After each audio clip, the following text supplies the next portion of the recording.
झाडांचे पुनर्लावण. पुनर्लावण म्हणजे काय, तर एका झाडाला एका कुंडीतून दुसऱ्या कुंडीमध्ये शिफ्ट करणे किंवा एका जागेतून दुसऱ्या जागी शिफ्ट करणे याला पुनर्लावण म्हणतात. ते कसे करायचे चला सांग. झाड मोठं झालं ना तर मुळांना जागा कमी पडते, माती कमी पडते आणि झाडं सुकायला लागतात. त्यामुळे झाडं जिथे आहेत, ज्या स्थितीत आहेत त्या स्थितीतून दुसऱ्या स्थितीत त्यांना चेंज करावं लागतं. म्हणजेच त्यांची जी कुंडी आहे ती थोडीशी मोठी घ्यावी लागते आणि जर जमिनीमध्ये असेल तर त्याला काही गोष्टी वेगळ्या कराव्या लागतात. आता माझ्याकडे कुंडीमध्ये झाडं आहेत, त्याची एक छोटीशी प्रोसेस तुम्हाला सांगते. आता हे जे समोरचं झाड आहे हे आहे कोणतं झाड आहे माहिती नाही, पण हे मातीच्या कुंडीमध्ये आहे. तर सुरुवातीला मला असं वाटलं की मातीच्या कुंडीमध्ये झाडं चांगली वाढतात, पण ते सगळं खोटं आहे. म्हणजे मातीच्या कुंडीतलं जे झाड आहे ते अजिबात वाढत नाही. एकतर त्याला पाणी नेहमी द्यावं लागतं आणि ते सगळं पाणी निपटून जातं.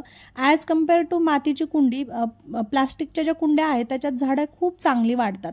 आता हे सुरुवातीला माहिती नव्हतं आणि ह्या ज्या कुंड्या तुटलेल्या आहेत याचं तर तुम्हाला माहिती असेल सगळी कहाणी, ब्लॉगमध्ये तर मी नेहमीच सांगते. तर आता ह्या सगळ्या तुटलेल्या कुंड्यांना आम्हाला चांगल्या मोठ्या प्लास्टिकच्या कुंडीमध्ये शिफ्ट करायचं. जेवढं झाड लावायला सोपं असतं ना तितकंच झाड रिपॉटिंग करण्यासाठी असतं. रिपॉटिंग म्हणजेच पुनर्लावण. आता एका कुंडीमध्ये चिटकलेले झाड काढायचं म्हणजे खूप हार्ड असतं.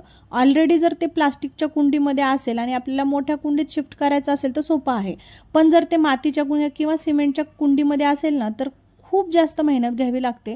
जर प्लास्टिकच्या कुंडीत असेल ना तर प्लास्टिकला तुम्ही आडवं करून, कुंडी आडवी करून त्याच्यावर जर तुम्ही दाब द्याल, टॅप कराल किंवा त्याला असं दाबून थोडंसं गोल फिरवलात ना तर ती जी माती आहे ती अलगद बाजूला होते आणि झाड जे आहे तुम्हाला वर घेता येतं. पण जर मातीच्या कुंडीमध्ये असेल ना झाड तर ते बऱ्याच वेळा निघण्याचे चान्सेस कमी आहेत.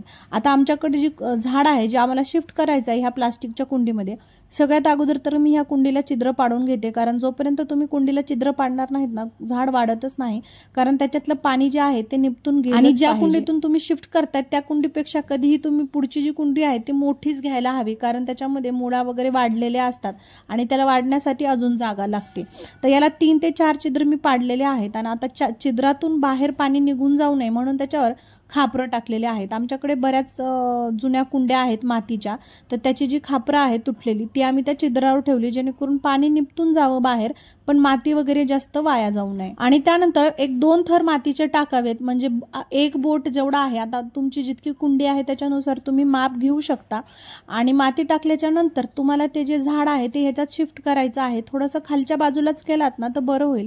जर खूप वर जर तुम्ही शिफ्ट केलात, झाड जर वर ठेवला तर त्याच्या जे मुळा आहेत त्या उघड्या होण्याचे चान्सेस आहेत.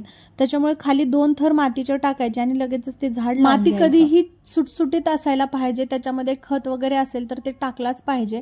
आणि जर ती सुटसुटीत नसेल, एकदम चिखल असेल ना तर झाडं बिलकुल वाढणार नाहीत.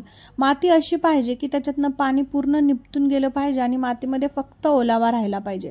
जास्त पाणी राहील किंवा छिद्र नाही पाडलं तुम्ही त्याला तर ते झाड बिलकुल वाढणार नाही, ते पूर्ण येल्लो कलर होऊन ते सुकून जाईल. बरं, झाडं पुनर्लावण करण्याची योग्य वेळ सांगू का? पावसाळ्याच्या सुरुवातीला जर तुम्ही ही गोष्ट केली ना तर झाडं बरोबर पावसाच्या पाण्याने दुसऱ्या कुंडीमध्ये चिटकून जातील. आणि जर तुम्ही हे दुसऱ्या कोण्या सीझनमध्ये केलं ना तर झाडं वाढण्याचे चान्सेस खूप कमी आहेत. आता कसं पावसाच्या पाण्यामध्ये जे काही असतं, आता ते इथं सांगत बसणार नाही, पण पावसाच्या पाण्याने झाडं खूप वाढतात आणि पटकन चिटकतात. त्यामुळे शक्यतोवर पावसाळा सुरू होण्या अगोदरच ही गोष्ट करू. आमच्याकडून सगळ्यात मोठी झालेली चूक म्हणजे आम्ही मातीच्या कुंडीमध्ये हे झाड लावलं. आता ते झाड निघायला तयार नाही आणि त्याच्यामध्ये जास्त पाणी नव्हतं, पण त्याच्या ज्या मुळा आहेत ना त्या खूप दिवसापासून चिटकलेल्या आहेत. तर आम्ही त्याला काय केलं, हळूहळू सर्कल असं फिरत त्याला काढलं. सुरुवातीला त्याची वरची माती काढून घेतली.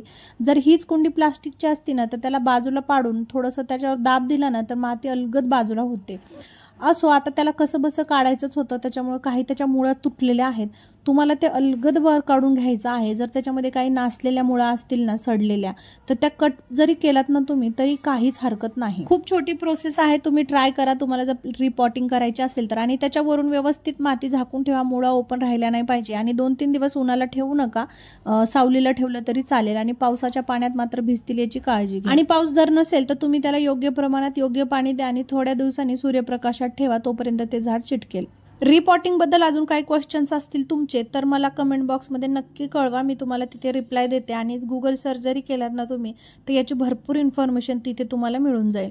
आता तुम्ही बघू शकता आम्ही किती सुंदरपणे झाड लावलेलं आहे आणि हे खूप छान पद्धतीने चिटकले. चला, आजचा ब्लॉग आवडला असेल तर लाईक करा. भेटूया उद्याच्या ब्लॉगमध्ये. Thank you for watching. बाय.